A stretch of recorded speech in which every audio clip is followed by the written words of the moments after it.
Hoy vamos a hacer café con la prensa francesa de Stanley, llamada también ollita.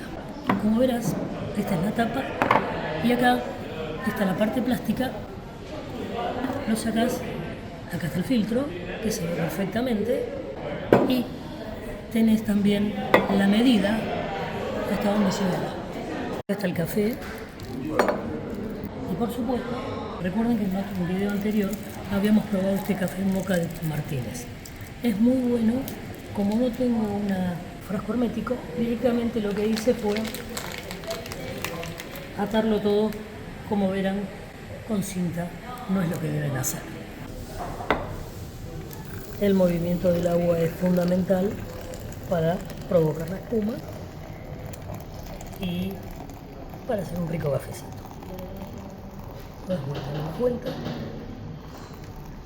Así. Esta es la marca, como te dije. Y ahora esperamos 5 minutos o 4 minutos, más o menos, para prensar. Creo que ya pasó el tiempo, así que vamos a prensar.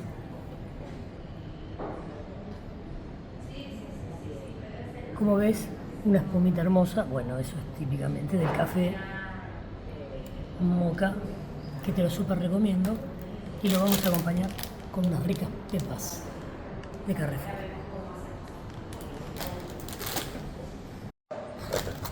La tenemos.